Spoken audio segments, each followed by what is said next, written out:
Hi, it's Karen Damshin with Damshin Financial Planning, and I'm really here to chat with everybody today, whether you have a Medicare plan or a health insurance plan.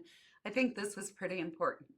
And over the past few months, I've had several of you reach out to me having some extraordinary circumstances with either your health or the health of a loved one that have created some surprises for you. So, if you needed care tomorrow, who would provide it? Where would you want to receive it? And how would you pay for it? I think this is a really important question that we should all be able to answer.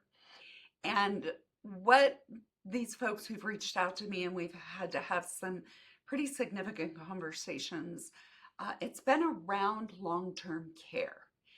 And long term care needs are defined as if you can no longer do two of the six activities of daily living.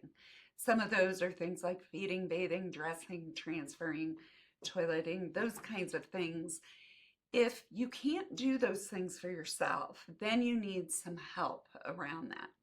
Now, long term care does not mean you're going to a nursing home or you even need a nursing home. It just means that you need help with those basic everyday activities.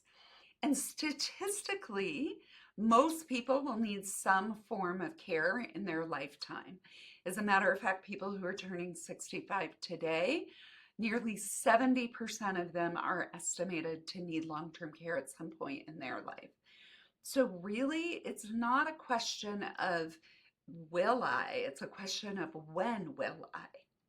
And for some people, that care may need to last for years. Women generally need more care than men. Ladies, we outlive the men, and we may need long-term care, and we may need it for longer durations.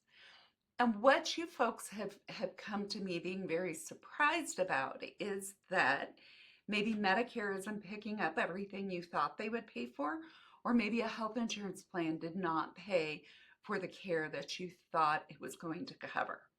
So generally, Medicare and health insurance plans, neither of those cover long-term custodial care. They may cover a little bit of time in a place like a skilled nursing facility for you to rehab after a surgery, but they will not pay for extended ongoing long-term care. As a matter of fact, Medicare only covers 100 days in a long-term facility like a skilled nursing facility. And long-term care is very expensive. In Arizona, we're over $11,000 a month for full-blown nursing care.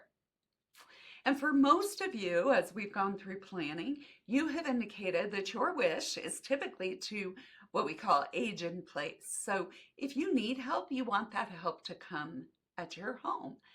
But for some of you, you may not have had these conversations with either your financial advisor or your spouse or your family members.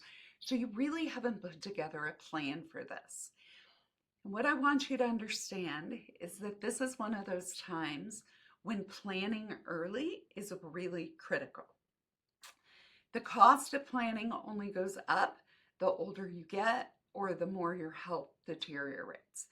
So making sure that your wishes are honored, that you know how that care will happen when you need it. This doesn't mean you have to go out and buy some obscenely expensive insurance policy. There are policies out there. But it may be, how are you just planning to self-fund this? Or do you have an annuity that includes long-term care? But definitely incorporating this into those conversations is really important. I have never had a client say, wow, I'm sure glad I waited to discuss this.